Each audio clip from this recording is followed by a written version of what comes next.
देश के डॉक्टर कपिल तिवारी को पद्मश्री से सम्मानित करने की घोषणा की गई है, जिन्होंने जनजातीय और लोक परंपराओं को जीवंत रखने का काम किया है और उन्होंने जनजातीय लोक परंपराओं को एक नई दिशा दी है। कपिल तिवारी ने बंसल न्यूज से बात करते हुए इस सम्मान का श्रेय तमाम जनजातीय और लोक कलाकारों को दिया। उनसे बात की हमारे संवाददाता वासु चौरे ने। भारत सरकार के द्वारा सबसे उच्च नागरिक सम्मानों की घोषणा की गई और बड़े गर्व की बात है कि हमारे भोपाल के कपिल तिवारी सर को लोक कला, शिक्षा और साहित्य के लिए पद्मश्री से सम्मानित किया जाएगा। सर, सबसे पहले तो आपको बहुत सारी शुभकामनाएं। और ये जो एक बड़ा सम्मान आपको मिल रहा है, किसे समर्पित करते हैं सर? सबसे पहले आपको धन्यवाद। समर्पण का जहां तक सवाल है तो मैं मानता हूं कि समर्पित उन लोगों को किया जाना चाहिए जिनकी वजह से मैं हूँ, जिनकी वजह से मैं बना, जिनसे मैंने सीखा, जिनसे मुझे दृष्टि मिली और जिनकी वजह से जीवन में एक सार्थकता भी मिली।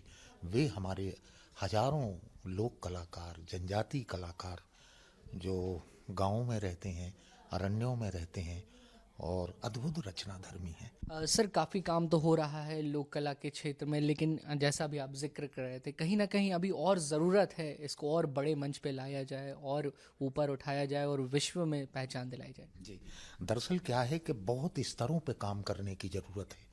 उसके स्तर बहुत हैं। जैसे एक स्तर उसका जो है वो परफॉर्मिंग आर्ट का है, वो दुनिया के स्तर तक आप ले जा सकते हैं। क्राफ्ट का मामला है, उसको संसार के स्तर तक ले जा सकते हैं आप। लेकिन कुछ चीज़ें हैं जो ले जाई जाना बहुत कठिन है, जैसे ओरल ट्रेडिशन। ओरल ट्रेडिशन जो है वाचिक परंपरा है, वो ज्ञान और साहित्य की परंपरा है, उसको ले जाने का कोई उपाय नहीं। लेकिन एक बड़ी चुनौती है। चुनौती ये है कि कैसे सदियों से चली आ रही उनकी मौखिक शब्द परंपराओं की रक्षा की जाए। सर, एक आखिरी सवाल आपसे ज़रूर करना चाहूँगा सर। जनजातीय या लोक कला से संबंधित जो साहित्य है वो कितना रिच है और क्या उसको और रिच करने की अभी ज़रूरत है? दरअसल एक जनरेशन वहीं से निकलनी चाहिए जो अपनी साहित्य रचना खुद करे। उनके नाम से साहित्य रचना कोई क्या करेगा? आप उनका जीवन ही नहीं जानते हैं। जो अपना जीवन जानते हैं वे अपने जीवन के बारे में लिखें, उन्हीं को लिखना भी चाहिए। वे ही अपना यथार्थ बखान भी कर सकते हैं। कैमरामैन आशीष खरे के साथ बंसल न्यूज़ के लिए भोपाल से वासु चौरे।